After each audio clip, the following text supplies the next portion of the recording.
You made 10 policy pledges for this campaign. Let's see how watertight they are.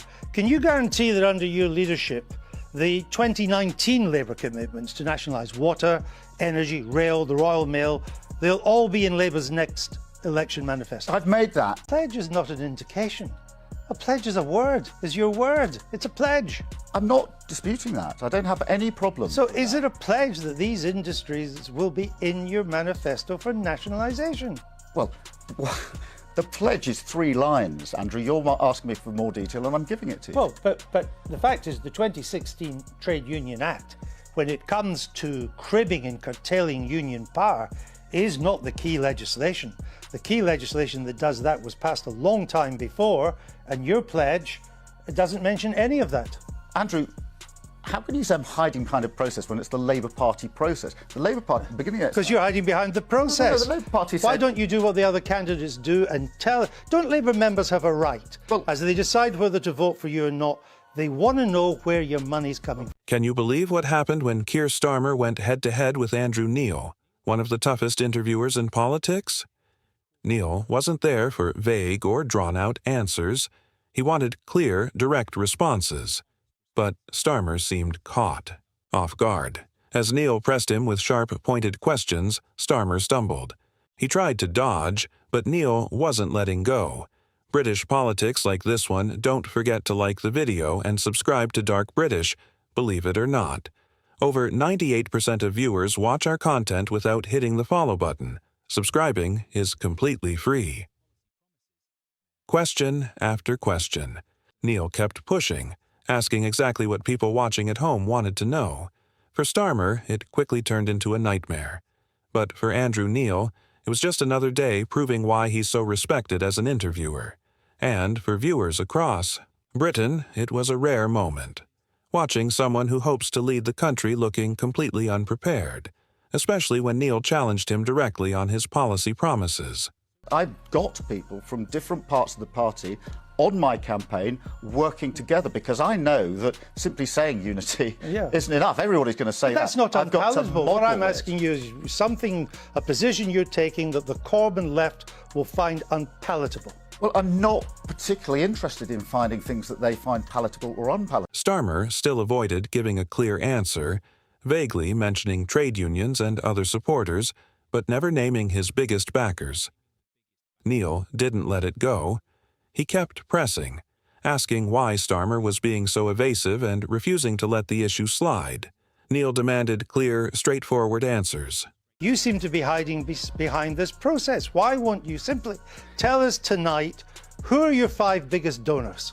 Andrew, how can you say I'm hiding behind a process when it's the Labour Party process? The Labour Party, beginning of... Because you're hiding behind the process. No, the Labour Party said... Why don't you do what the other candidates do and tell... Don't Labour members have a right, as they decide whether to vote for you or not, they want to know where your money's coming from? I've been asked that many times. I've said it's coming from trade unions, from crowdfunding, from individual donations. Who's your biggest donor?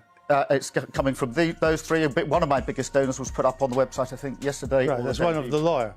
Yeah. That's the law. But who are your 5 biggest donors? Well, you haven't announced. You've only announced about £125,000 worth of donations. This campaign costs a lot more than that. This wasn't just about money. It was about trust.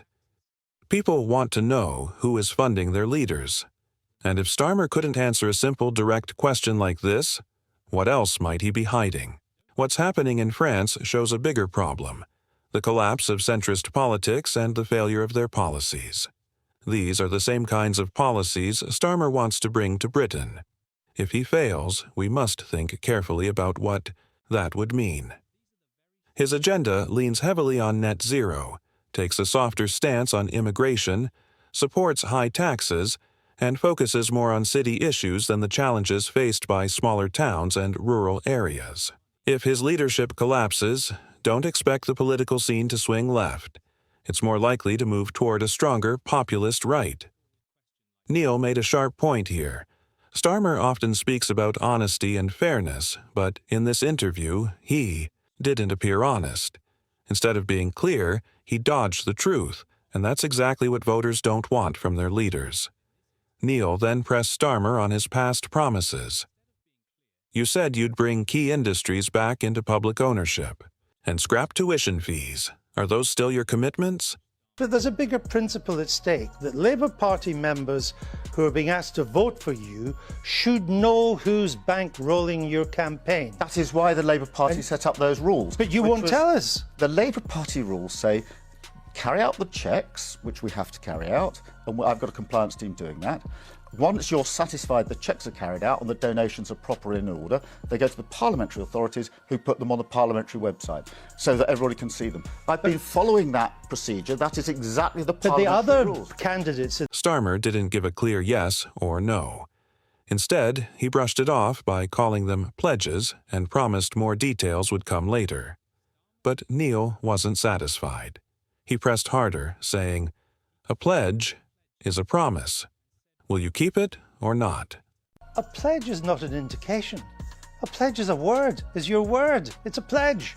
I'm not disputing that. I don't have any problem. So is it a pledge that these industries will be in your manifesto for nationalisation? Yes, it is. The point I'm making to you is the manifesto will have to have a lot more than that. Of course, I understand It's not a manifesto. Well, what about university tuition fees then? Will you remain committed to scrapping them in your first term? They're all pledges, Andrew, so the answer to these questions is yes. Neil pointed out that Starmer's big promises from the past might never actually happen. For viewers, this was a serious moment. It made Starmer look like someone who just says whatever people want to hear. Neil's tough questions highlighted something important. If leaders don't stick to their commitments, how can the public ever trust them? Then Neil shifted the focus to leadership itself, asking how Starmer plans to unite the Labour Party. The party is deeply divided, with one side still loyal to Jeremy Corbyn and the other demanding change. Neil pressed Starmer on how he plans to bring both sides together and truly lead. So university tuition fees being scrapped will be in a Starmer manifesto? Yes, that's why it's the next election. OK. Why then doesn't the Labour left trust you? Well, I'm asking members to vote for me in this election. We will find out on the 4th of April what the members have decided. And I am very happy making my case to our members and obviously letting them decide. You pledged that you would strengthen workers' rights. I did. By repealing the 2016 Trade Union Act. Would you go further and repeal all the union laws passed since Mrs Thatcher? Well, I would repeal all of those that inhibit collective action. There's been a lot of provisions since then, most of them in trade. Well, they nearly all do. As usual, Starmer avoided giving a clear answer. He spoke about unity, but never explained how he actually plans to bring people together. Neil wasn't convinced. He argued that unity on its own isn't enough and pressed Starmer for a real plan. But instead of answering, Starmer sidestepped the question, clearly trying not to upset either side of his divided party. That gave the impression he's more focused on pleasing everyone than showing the decisiveness a strong leader needs. It raised serious doubts about whether he can lead the country if he's struggling to lead his own party. Neil reminded him that real leadership takes courage and the strength to stand firm even when it's difficult. Starmer's vague answers left many people questioning if he's truly the right person for the job. Why haven't you declared all the major donors who are funding your leadership campaign? Well, at the beginning of the campaign, the Labour Party set out the rules that we should all comply with, and they briefed us on it. And they involve doing the necessary checks on any donations, and then passing it to the parliamentary authorities so they can be published. And I'm following those rules. But that's process. That's not process, that's well, the you're rules. following the process, but there's a bigger principle at stake, that Labour Party members who are being asked to vote for you should know who's bankrolling your campaign. Neil then moved the discussion to housing, an issue that matters deeply to people across the country. He brought up a striking statistic. 5 out of every 7 new homes are being given to migrants. How is that fair to local people who are already struggling to find a place to live? Neil asked sharply. Well, Gareth Snell was a Labour MP for Stoke. Yeah. Not anymore. He lost. He says he personally begged you to rethink the referendum policy. But he said he was ignored, in his words, because you thought being popular with the membership was more important to you than holding parliamentary seats. He sees you as a key reason for the defeat in December. Neil wasn't impressed with Starr's reply. While Starmer spoke about building more homes and helping everyone, his words didn't sound convincing or strong enough. Neil pressed harder, demanding why Labour hasn't done more to fix the housing crisis. This moment struck a chord with many viewers. Housing is a real struggle for countless families, and people want leaders who will truly stand up for them, especially when they feel forgotten or left behind. Neil painted Starr as someone who talks a lot about helping people but falls short when it comes to taking real, decisive action. Well, Andrew, Gareth has his own view. What I can tell you is that members of Parliament in those seats, Toby Perkins in Chesterfield, Jenny Chapman, who lost her seat in Darlington, Emma Hardy in Hull, are all supporting me in this campaign, and they're all very close to their communities. So I know what Gareth said. Right. But look, one of the things... Another says that something let me finish, because that's a fair challenge to me. No. So what I've been trying to show in my campaign is that I do have the support and the backing of representatives, MPs, those who were MPs, and councillors. The discussion raised another crucial point. Starmer's vague answers left many wondering if he truly understands what people are going through. Neil's tough questions made it clear that leadership isn't just about saying the right things. It's about delivering real solutions. Starmer's struggle to provide those solutions made him appear disconnected from the everyday struggles people face.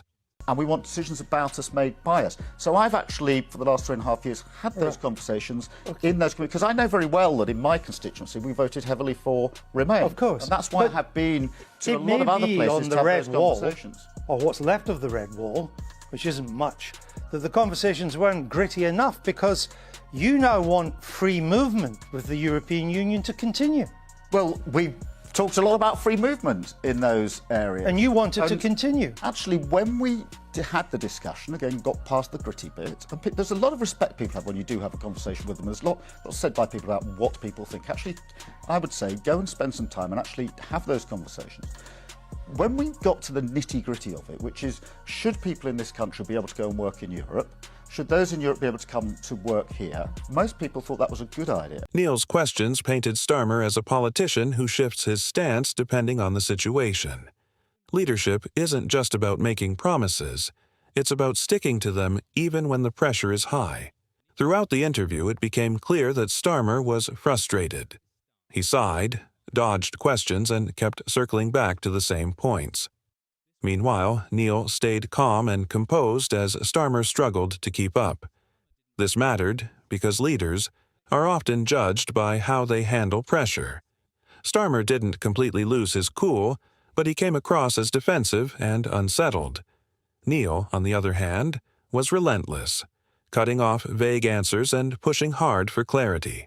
Should people in this country be able to study in Europe? And should people in Europe now, and all that adds up to free movement. Around that, but Andrew, you're missing my point. In those communities where I had those discussions, actually we were. I'm not saying everybody. So people up there who voted Tory, used to vote Labour, voted Tory.